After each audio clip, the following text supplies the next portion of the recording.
ओम नमो भगवते वासुदेवाय। जय श्री हरि विष्णु। आषाढ़ मास के कृष्ण पक्ष की एकादशी को आने वाली योगिनी एकादशी भगवान विष्णु को समर्पित है। शास्त्रों में कहा गया है कि इस एकादशी का व्रत करने से मनुष्य के बड़े बड़े पाप नष्ट हो जाते हैं, रोग दूर होते हैं, जीवन में सुख समृद्धि आती है और अंत में मोक्ष की प्राप्ति होती है। आज हम जानेंगे योगिनी एकादशी का महत्व, संपूर्ण पौराणिक कथा, पूजा विधि, व्रत के नियम, पारण का समय और लाभ। योगिनी एकादशी का महत्व। पद्म पुराण में भगवान श्री कृष्ण ने धर्मराज युधिष्ठिर से कहा कि सभी एकादशियों में योगिनी एकादशी अत्यंत पुण्यदायी है। इस व्रत का फल 88,000 ब्राह्मणों को भोजन कराने के समान माना गया है। जो व्यक्ति इस दिन श्रद्धा से भगवान विष्णु का स्मरण करता है, उसके रोग दूर होते हैं, दरिद्रता समाप्त होती है, पितरों की कृपा प्राप्त होती है, जीवन के कष्ट समाप्त होने लगते हैं, मन को शांति मिलती है, भगवान विष्णु और माता लक्ष्मी का विशेष आशीर्वाद मिलता है। बहुत समय पहले धन के देवता कुबेर हिमालय स्थित दिव्य नगरी अलकापुरी में निवास करते थे। वे प्रतिदिन भगवान शिव की बड़ी श्रद्धा से पूजा करते थे। उनकी पूजा के लिए हेममाली नाम का एक यक्ष प्रतिदिन मानसरोवर से ताजे कमल और सुगंधित पुष्प लाकर भगवान शिव को अर्पित करता था। हेममाली की पत्नी का नाम विशालाक्षी था। विशालाक्षी अत्यंत सुंदर, पतिव्रता और गुणवान थी। हेममाली अपनी पत्नी से अत्यधिक प्रेम करता था। एक दिन वह पुष्प लेने तो गया, लेकिन पत्नी के प्रेम में इतना मग्न हो गया कि समय का ध्यान ही नहीं रहा। उधर भगवान शिव की पूजा का समय निकल गया। कुबेर प्रतीक्षा करते रहे, लेकिन हेममाली नहीं आया। जब उन्होंने सेवकों को भेजा तो पता चला कि हेममाली अपनी पत्नी के साथ आनंद में मग्न है। यह सुनकर कुबेर अत्यंत क्रोधित हुए। उन्होंने कहा, जिसने भगवान शिव की सेवा में लापरवाही की है, वह अपने कर्तव्य से गिर गया है। क्रोधित होकर कुबेर ने हेममाली को शाप दिया, तू पृथ्वी पर जाकर कुष्ठ रोग से पीड़ित होगा। तुझे अपनी पत्नी का वियोग सहना पड़ेगा। तू अनेक कष्ट भोगेगा। शाप मिलते ही हेममाली का दिव्य शरीर नष्ट हो गया। वह भयंकर कुष्ठ रोग से ग्रस्त होकर पृथ्वी पर आ गिरा। उसका शरीर घावों से भर गया। भोजन नहीं मिलता था। लोग उससे घृणा करने लगे। पत्नी से बिछड़कर वह जंगल जंगल भटकता रहा। दिन रात भगवान से प्रार्थना करता रहा कि उसके पापों का अंत कब होगा। एक दिन भटकते भटकते वह महान तपस्वी ऋषि मार्कंडेय के आश्रम पहुंचा। महर्षि ने अपनी दिव्य दृष्टि से उसके पिछले जन्म का कारण जान लिया।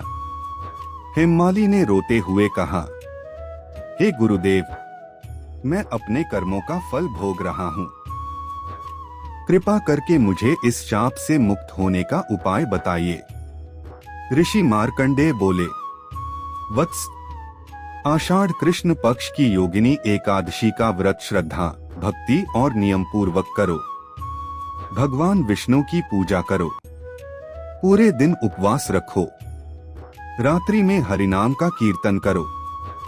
द्वादशी को विधि पूर्वक पारण करो। इस व्रत के प्रभाव से तुम्हारे समस्त पाप नष्ट हो जाएंगे। हेममाली ने वैसा ही किया। एकादशी का व्रत रखा।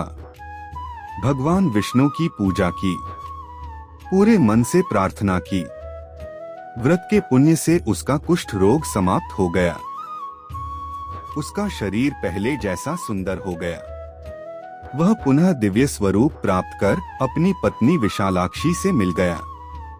दोनों ने भगवान विष्णु का धन्यवाद किया और धर्म पूर्वक सुखी जीवन व्यतीत किया।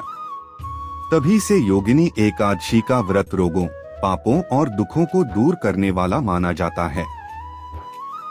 योगिनी एकादशी पूजा विधि। प्रातः ब्रह्मा मुहूर्त में उठें। स्नान करके स्वच्छ पीले या सफेद वस्त्र धारण करें।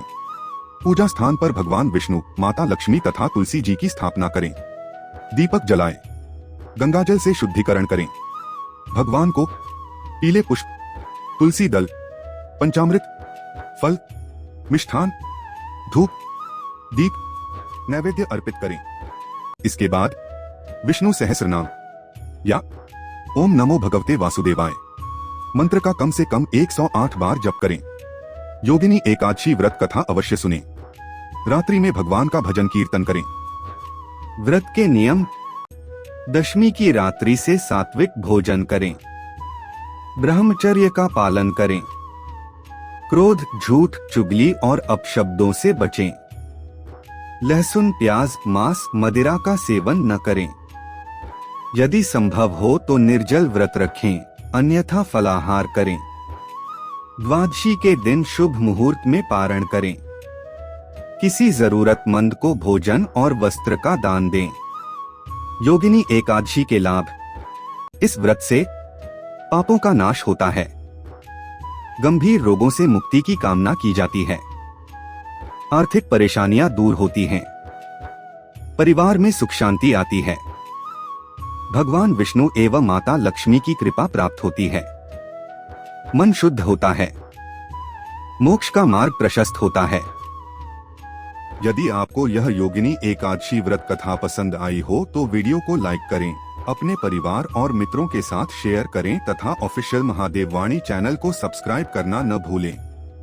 और कमेंट में जय श्री हरि अवश्य लिखें। जय श्री हरि विष्णु, जय लक्ष्मी नारायण, ओम नमो भगवते वासुदेवाय।